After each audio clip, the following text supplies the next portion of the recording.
You cannot use infinity as a factor because infinity is a mathematical concept, is not a scientific fact. So it doesn't exist basically in science.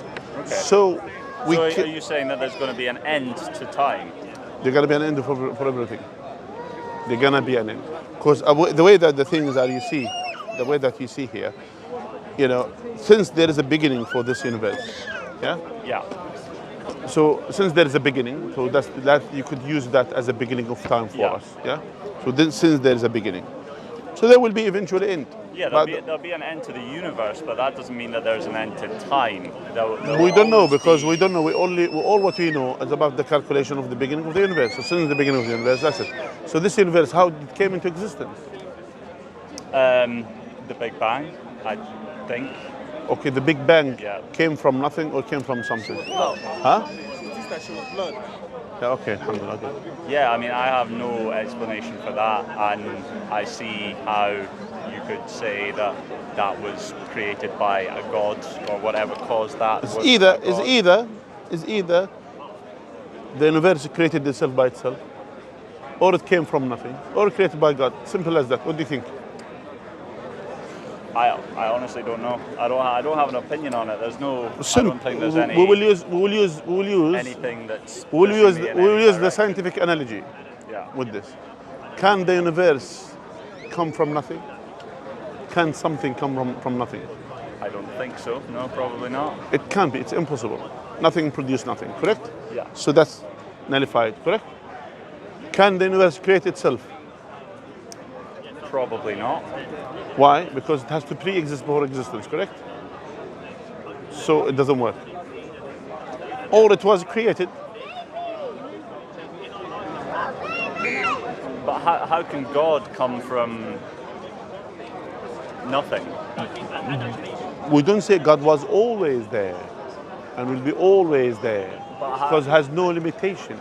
That's why we cannot measure God with our science, with whatever. So is God always there and will be always there. But with the same argument, how can God come from nothing? Okay, then we'll say how, if you wanted to use this analogy, we could use this argument to say, okay, if God came from something, then there is something, with this something has to have come from something else, and this something else has to come from something else, all the way to infinity.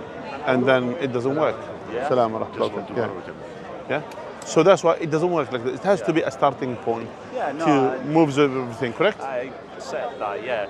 And if you want, at one point there was nothing and then there was something. No, I wouldn't say the universe was nothing, correct? The universe but, was nothing. Yeah, the universe was there. But God was there and always. How long has God been there for? God was there always and will be always. So it's not. That's why my point is, our concept of science is limited within our universe. That's the concept of science. So beyond this universe, all this metaphysics and all of these things, beyond our understanding. Yeah. And that's why God was always there and will be always there. Yeah. As simple as that. Now, that's why, but this universe came into existence, which we know and we understand this. It came into existence at a certain point, and it has to come with and under these three things. Either came from nothing, which cannot be done, or created itself, which is impossible, or was created by a creator, and this creator has certain characteristics, all powerful to create this universe, has the knowledge to create this universe, which is all knowing, and as well has a will, independent will, meaning no one is telling him what to do, what not to do. Correct? Yeah. Do you agree?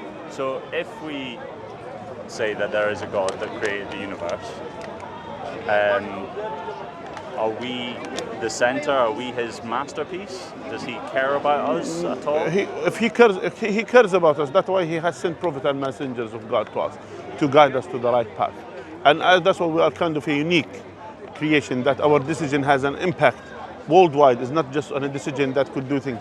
If it's about reproduction, some animals do better job than us. But it's not about this. So we have a deeper meaning, and we have a bit deeper, you could say, reason for our existence. And this deeper existence, I will suggest, if you want to accept it, to be grateful to God. That's all. Do you accept? To be grateful for existence. Yeah, for example. grateful for the life. You came here. You're not disabled. absolutely You are. have two eyes. You could cross the road. You're not blind. You're not deaf. You talk, and you have all of these privileges. Yeah. Correct? Yeah, Don't yeah. you think God deserves to be thanked for all of that we have? I'm absolutely grateful for it, but I don't think that I'm grateful to a God, because I don't think that He's ever shown Himself to me or interacted with my life. Or Yeah, maybe I think maybe you have some something- personal problems or whatever you went through them, which everyone went through them. This is the life. This is life of challenge. But as well, don't you see that you have privileges that you don't? Some other people they don't have it. So the issue is God didn't give everything perfect to everything. So God give you something and He didn't give it to someone. Give you maybe some difficulties, but as well give you good health, give you eyes, ears, nose, mouth. You are perfect. You could walk and all of these things. And God gives someone else the things that you are missing, but maybe they didn't give him the full thing or the other thing. The point is that God as well wanted us to be thankful and grateful to the things that we have, because there will be an end to this life, and there will be an afterlife which we are looking for, which is we'll have the perfect things, we'll have the perfect life, which is better than this life. And God wanted this is as a life of test. Well, that's what we You're believe saying as that not only did God create the universe, but He's involved in the creation of every single person, determining whether they're disabled or not, determining whether they're There is nothing, everything under the or not. will of God, everything, and it's a test. Engineers each individual person. Exactly.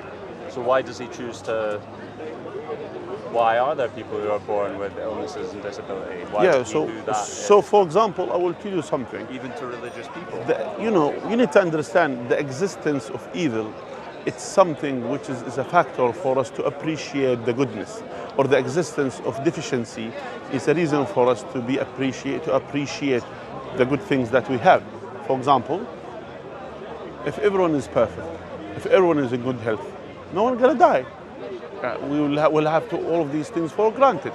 This is the norm, and not just that. If the evil doesn't exist, we'll not appreciate the good things that we have. Meaning, how are you going to appreciate the good health that you have if there is no one having a bad health? So God makes disabled people so that we appreciate our good health. Not necessarily those disabled people. This is a test for them, the same as the good health for you is a test for you. So it's a test. Even the good health that you have, you will be questioned about it. The same thing that disability for someone is as well a test for them. So each of which has their own test, and their own test that they have some other things which is way better than us. For example, there is a brother who was a convert, who was an atheist, and he became to Islam. He was fully disabled. He was all of these things. He was literally, his thing is moving with his lips. That's all. But yet, he appreciated the good things that he has. He passed away recently, rahimahullah. But he appreciated the good things that he has. He came to this conclusion. So, okay, all of these things I'm not having it. But I have some other good things. He was the most productive person that I have ever met. You could see. So that's why, yes, it doesn't mean that disability for someone, it's not necessarily a disadvantage in everything, but it could be disadvantage in something, but it will be advantage for some other things. You see here, so there is always balance with the things. So that's one of the things for us to appreciate. For example, here, yes, this is the life, and this is how it is. So that's why we should be grateful of the things that we have. You might not have enough money, for example, where someone else have more money than you, but as well has other deficiencies in his life. So all of us, none of us has a perfect life, but we are looking to perfect our hereafter by submitting our will to the will of the Creator, for the reason that He has created us for, to be grateful to Him for the things that we have. Okay. As simple as that. It's been lovely speaking to you. Anyway, lovely speaking to you. I wish you ponder upon the things that I mentioned to you. Absolutely will. And as well, you have the Quran. Yeah, have the Quran, read through the Quran, and then you'll find all of these things, you'll find there are amazing things in the Quran that when you look at it, that's one of the facts. There are as well, by the way, there are scientific facts in the Quran. You will be amazed by those scientific, those facts. It cannot be said. If you want, I could go through them if you have time. I've actually got to go. Yeah. By the way, just go through them, And as well, I wish you to read. And as we go into the scientific facts in the Quran, there are some website like that. Just go and see scientific facts of the Quran. You will be amazed by those facts within the Quran. It cannot be said 1400 years ago. All right? All right, brilliant. All right, my friend. All right, take care. All right, thank you. Thank you, inshallah. جزاكم الله خير اخوان، الله يبارك فيكم، الله يحفظكم، الله يعطيكم العافيه.